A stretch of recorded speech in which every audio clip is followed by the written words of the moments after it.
तर आजची सकाळ ही महाराष्ट्रासाठी अतिशय दुःखद ठरली आहे। उपमुख्यमंत्री अजित पवार विमान अपघातामुळे अचानक आपल्यातून निघून गेले।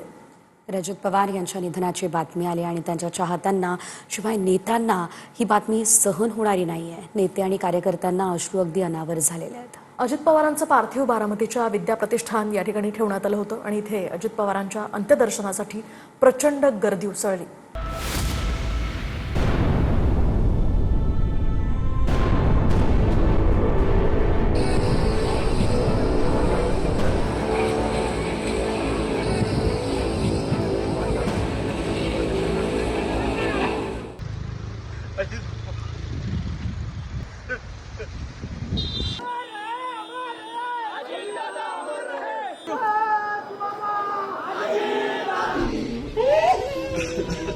अजित पवारांवरती कार्यकर्ते जे आहेत ते जीवापाड प्रेम करायचे, मात्र आज अजित पवार आपल्यामध्ये नाहीत ही भावना आपण पाहतो। आहेत साहेब, दादा आहेत, आमच्या दादांना कुठं नका नेऊ साहेब, दादा कुठे नाही गेले साहेब, दादा कुठे नाही गेले, आमचा नेता कुठे गेला दादा।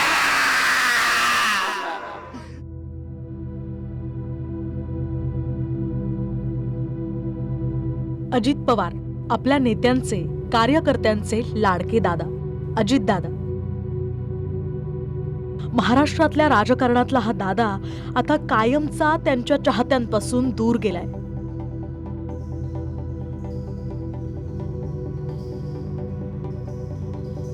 हा जनसागर साक्ष देतोय की अजित पवार जनमानसातले नेते होते, अजित पवार लोकनेते होते आणि त्यामुळे आज प्रत्येक कार्यकर्त्याच्या मनात घरातलं कुणीतरी गेलंय अशी भावना आहे।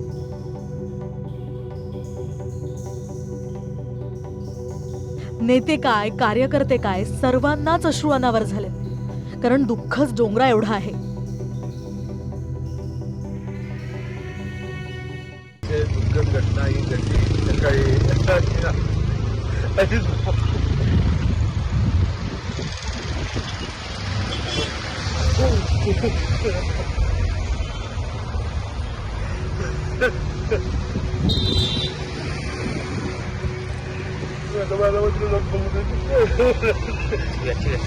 साहेब दादा आहेत, आमच्या दादांना कुठं नका नेऊ साहेब, दादा कुठे नाही गेले साहेब, दादा कुठे नाही गेले, आमचा नेता कुठे गेला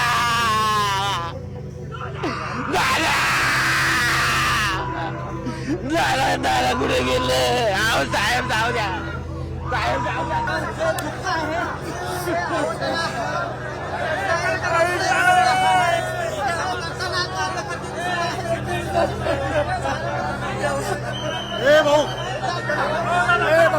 कसल्या आठवणी सारख्या फोटो काढायचं, दादाने पैसे टाकायचं, आम्ही घ्यायचं। गरीब आता कसं असतं, गरीबाचं प्रेम ही महत्वाचं या प्रेम। आणि तो माणूस देव होता आमच्यासाठी, देव एकीकडं आम्ही इकडं। काय झालं की आम्ही दादाकडे जायचो, लय कामं केली, सांगता यायची नाही तितकी कामं केली। एक पार सर्व्हिसला लावलं, सूर सर्व्हिसला लावली, 5 एकर जमीन मिळवून दिली, लय कामं केले ती या। बारामतीतल्या विद्या प्रतिष्ठानच्या मैदानात प्रचंड जनसागर उसळला। याच मैदानात अजित पवारांचं पार्थिव या फुलांनी सजवलेल्या गाडीतून आणलं।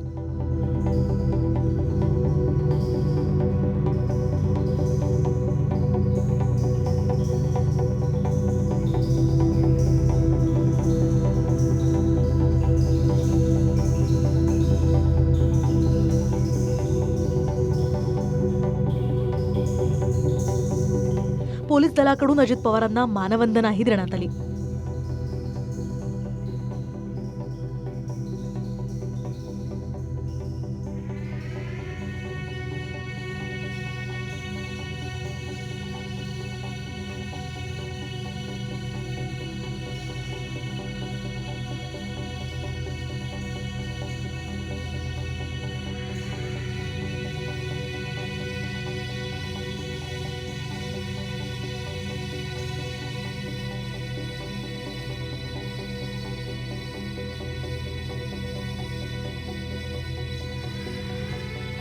प्रत्येकाची धडधड ही आपल्या लाडक्या अजितदादांचं अंत्यदर्शन घेण्याची होती।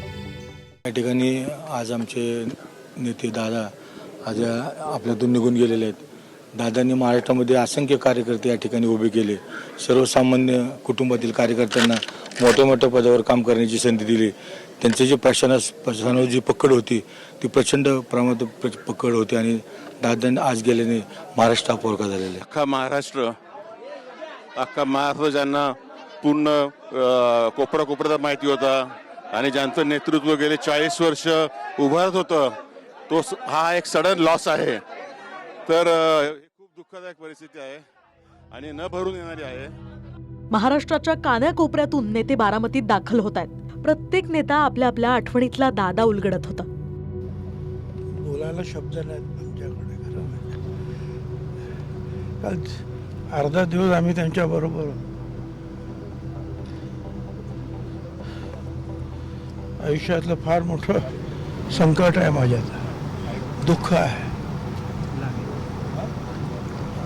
अनेक दुःख भोगले, अनेक संकट, अनेक अडचणी. पण हे असं स्वप्नात सुद्धा नाही.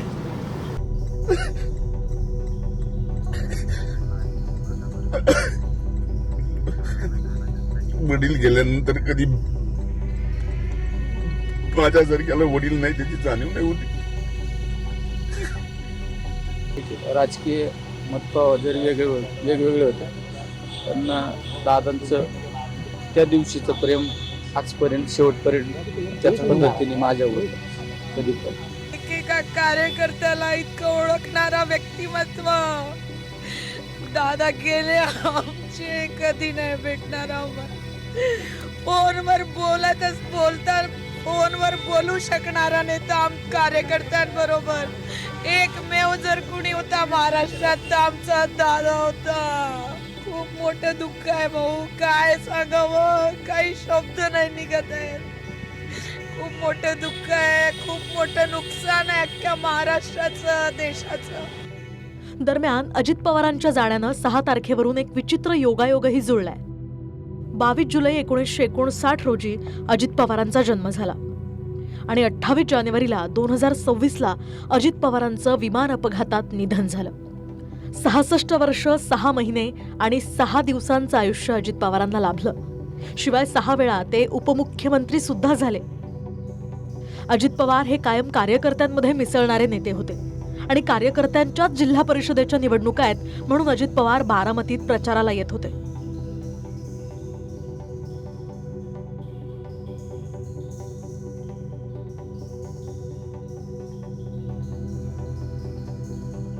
पण नियतीच्या मनात काही वेगळंच होतं. अखेर बारामतीत विमान सुखरूप उतरू शकलं नाही आणि अजितदादा हे कायमचे निघून गेले.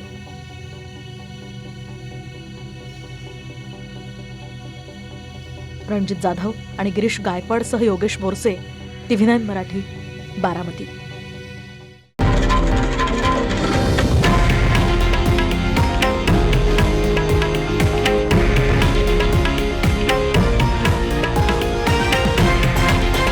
हे आहे देशातील नंबर 1 न्यूज नेटवर्क आणि आपण पाहत आहात TV9 मराठी, एकमेव.